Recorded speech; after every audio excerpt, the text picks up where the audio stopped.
And so as I was thinking about where in the Bible I want to go to help kind of unpack the practical ways that we need to live with heart, and the practical ways, where would be a place that would give us vision on what this practically looks out, this is one of the things that we do every week. We try to find a little section of the Bible. We take an intentional, deep look at that passage and pull out some key takeaways.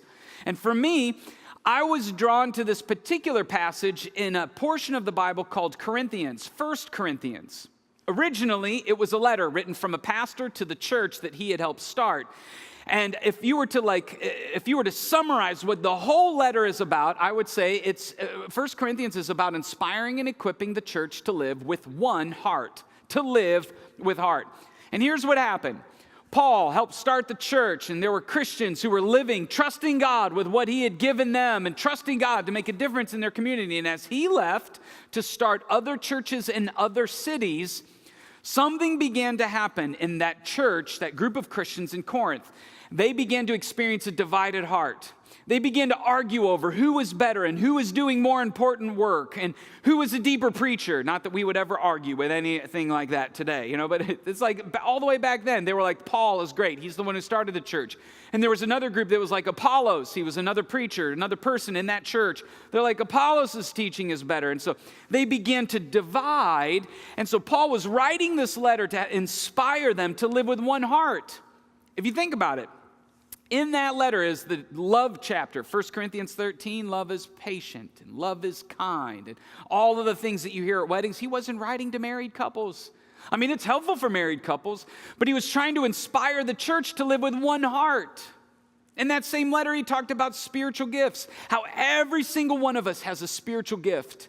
A unique expression of God's Holy Spirit that is equipping us to make a difference in one body, in one movement of people. Come on, live with one heart is what he was saying. And at the beginning of this letter, there are 10 verses that he begins to unpack or give vision, give clarity on what it looks like to live with heart, where we need to begin in understanding this. And so there are, as I was thinking about it, there are 10 verses with 10 key takeaways in 10 verses. This is what's amazing. The Bible is full of all sorts of takeaways. And as I was talking to our team about this, they're like, and you're going to talk about all 10? I'm like, yeah. Why? Is that a problem? They're like, you could talk about that all day. I'm like, is that a problem? The CedarCreek kids team was like, well, no, we'll just bring the kids in at the hour mark, and you can have them in the auditorium with you. And so it's like, well, I'll do it in 10 minutes. They're like, there's no way. So I'm going to do 10 key takeaways from 10 verses in 10 minutes. And so far, I've been doing pretty good. I've gotten it close, but we got a little timer up here just to get things going. And I didn't say start the timer. Okay, they're serious. Get going, Ben. All right, so are you ready? Do you think I can do? Some of you don't think I can do this. All right, we're gonna dive right in. Here's the first verse. He says this: each of us did with the work that the Lord gave us, meaning Paul and Apollos. Each of us are doing the work that God gave us. God has work for Paul. God has work for Apollos. And key takeaway number 1 is God has work for each and every one of us. Do you like that? I like that. Yeah, I like that. That's good. It's ding, number 1. Here we go. Okay, so I planted the seed. Paul, planted the seed in your hearts. Apollos watered it, but it was God who made it grow. Here, Paul is using farming terms to help give vision to what it looks like with heart. We all have work to do. Paul planted, Apollos watered, God is the one who made it grow. Here's key takeaway number 2. Your work looks different than my work, okay? My work looks different than your work. Your work looks different than each other's work. This is so important because if we're not careful, we'll think there is only one thing to do to live with heart. And the truth is, we all have work to do. And even though our work may look a little different, God's using each of us to make an eternal difference. So he says this: it's not important who does the planting or who does the watering. What's important is that God makes the seed grow. And so key takeaway number 3 is God's strength is what matters most. It's not the work that I'm doing, it's God's strength through me. Why? When you trust God with your whole heart, His strength transforms your life. His strength uses the work that you are doing, where you are doing it, to create to make a difference, to create something in other people's lives that you can't do on your own. Which means key takeaway number 4 is you need to stop comparing, period. Some of you, you just need to write that one key takeaway down. Because you spend so much time in your head comparing your life, what you should be doing, what you're not doing, what you could be doing to what other people are doing, and it's exhausting. God never created you to carry that burden. So stop comparing, period, and instead begin to think about how you were designed to live with heart. Here's what he says: the one who plants and the one who waters, look at this, work together with the same purpose. Whatever work we're doing, we're trying to accomplish the same goal. In other words, working together makes the fruit better. You see what I did there? Yeah, that's a pun. That's punny, okay? That's fun. I don't care who you are. Okay. Good. So, he's talking about if you have somebody who plants but no water, the fruit doesn't taste as good. And if you have someone who's watering but there's no planting going on, you don't got any fruit.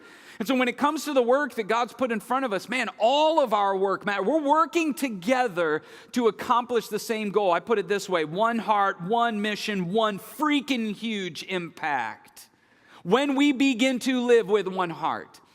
In fact, if you look at the first church in the book of Acts, it's so cool to go back and read about how this first group of Christians began to experience God's strength through them. It said in Acts chapter 4 that they were of one heart and they were on mission together and they shared everything that they had. And then it says that God's grace poured out on them. God's strength poured through them. It was evident that God was at work in their midst. And then the Lord added to their number daily those who were being saved. It's powerful when a movement of people are living with one heart, one mission, and be able to experience one freaking huge impact. Okay, I'm getting a little sidetracked on Acts here. Let's keep going. The one who plants and the one who waters works together with the same purpose. So both will be rewarded. That's a key word. Both will be rewarded for what? For their own hard work. He's going to talk about that in a minute. We are both God's workers. Apollos and Paul, we're both God's workers, and you are God's field. And if you notice, he begins to shift the metaphor here. You are God's building. In other words, God is moving you. He is helping you take steps on the spiritual journey of knowing God, finding freedom, discovering your purpose. So that what? So that you will go and make a difference, so that you will help someone else move. Here's what that means. Key takeaway number 6, you matter and your hard work matters to God. You matter because God is putting people in your life to help you take steps on that spiritual journey. You are God's field. God is trying to build something in you. But ultimately where that's going to lead is for you and I to make a difference in someone else's life. Your hard work matters too. And in the end, as you're going to see, some of our hard work is going to be rewarded. Look at what Paul says. Because of God's grace given to me, I have laid the foundation like an expert builder. He's laid the foundation. Now he's talking about building, not farming.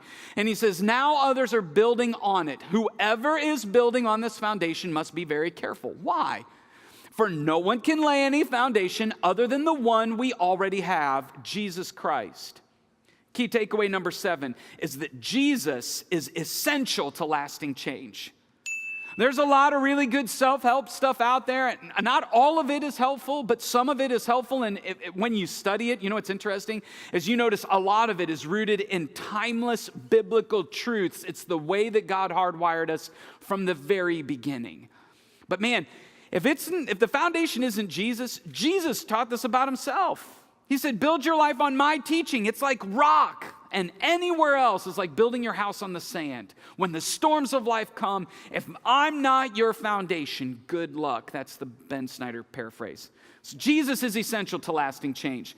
He says, anyone who builds on that foundation, on Jesus, may use, this is what's interesting, a variety of materials, gold, silver, jewels, wood, hay, or straw. And here's what he says.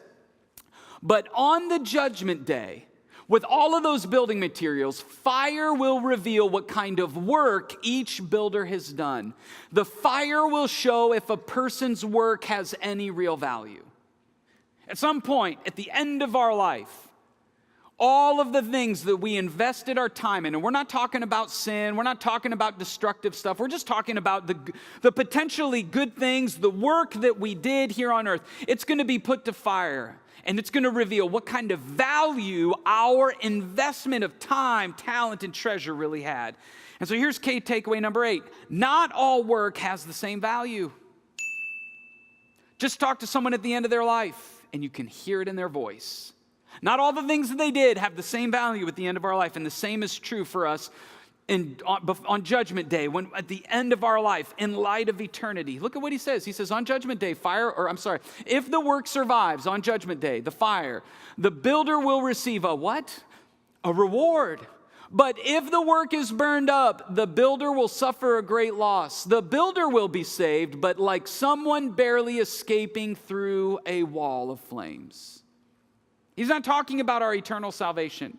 That can only be done through Jesus. But what we spend our time, effort, energy, resources on here on earth will be put to the test. And so key takeaway number 9 is good things does not always equal eternal things. You can invest your life in good things that are good here, that are good from an earthly perspective, but that does not automatically make them eternal things. And so key takeaway number 10 is this: when we trust God with our earthly resources, when we trust Him with what He has given us, our time, our talent, our treasure, His strength will transform that into something that makes an eternal difference. And so there you have it, 10 key takeaways in a minute 40. Minute 40 to spare. How's that? Yeah, thank you.